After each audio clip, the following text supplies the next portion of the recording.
Buat perempuan gue ingetin lagi dan lagi, sebelum lo buang pembalut lo, kalau lagi mens, lo itu harus cuci sampai bersih. Ini ada kejadian lagi nih, waktu itu kan gue udah pernah cerita ya pembalut, ini ada lagi nih. Ini gue dapet cerita lagi nih dari seseorang, gak gue sebutin lah namanya ya. Jadi waktu itu pas dia ini baru-baru mens, mungkin umur-umur belasan gitu, orang tuanya ini udah ngingetin dia, cuci pembalutnya sampai bersih sebelum dibuang. Awal-awal mens beneran tuh sama dia dicuci sampai bersih terus baru dibuang. Tapi ternyata karena males, beberapa bulan kemudian, dia itu udah gak pernah cuci lagi tuh. Akhirnya pembalut itu cuma ditaruh di WC doang. Akhirnya maknya masuk ke WC, marah-marah lah maknya, karena bau amis kemana-mana. Udah dibilangin, awas kamu kalau jorok terus, nanti bakal ngerasain akibatnya. Udah dibilangin kayak gitu, masih aja ngeyel. Karena dia takut sama emaknya, akhirnya dia tetap gak dicuci itu tapi. Dia bawa ke kamar, diumpetin lah di salah satu pojok. Terus kalau udah kekumpul beberapa, dibuang sama dia ke saluran air di depan rumahnya. Terus beberapa saat kemudian, maknya ini ternyata pas lagi baru masuk kamar, si anak ini nih lupa buang. Ketahuan lah mamanya, dimarahin lagi tuh.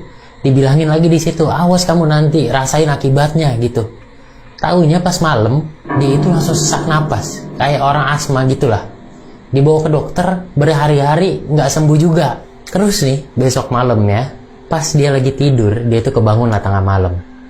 Pas lagi kebangun ini, dia tuh ngeliat ada sosok kuntilanak lagi berdiri di tempat dia naruh si pembalut kotornya itu, di sisi kamar, di pojokan tempat gelap gitu.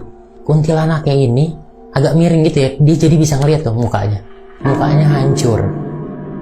Dan kuntilanak ini lagi jilat-jilatin pembalutnya. Wah, dia ketakutan tuh, dia kabur ke kamar emaknya, cerita. Terus kata emaknya, emang enak kan udah dibilangin dari dulu pembalut tuh harus dibersihin bener-bener terus baru dibuang. Emang enakan ya, udah sana mandi gitu, disuruh mandi lah. Terus keesokan harinya tuh tiap malam tiap hari gitu ya, dia tuh masih bisa ngeliat juga tuh itu kuntilanak masih ada di rumahnya. Tapi beda-beda tempatnya, mungkin di dapur, terus di ruang tamu, dimana itu beda-beda. Terus si anak ini cerita lagi lah ke emaknya, kalau dia tuh masih ngeliat si kuntilanak ini. Terus kata emaknya bilang, kalau kepercayaan di sana, kalau udah ada satu makhluk yang ngejilat darah dari pembalut lu, dia bakalan jadi suka sama lu dan akan terus-terusan nempel. Dia panik ya. Tapi untung aja tuh setelah dia doain gitu ya, 1 minggu kemudian barulah dia udah nggak ngeliat lagi tuh kuntilanak. Makanya lu kalau mens sebelum dibuang harus dibersihin deh, daripada lu diikutin sama ditempelin.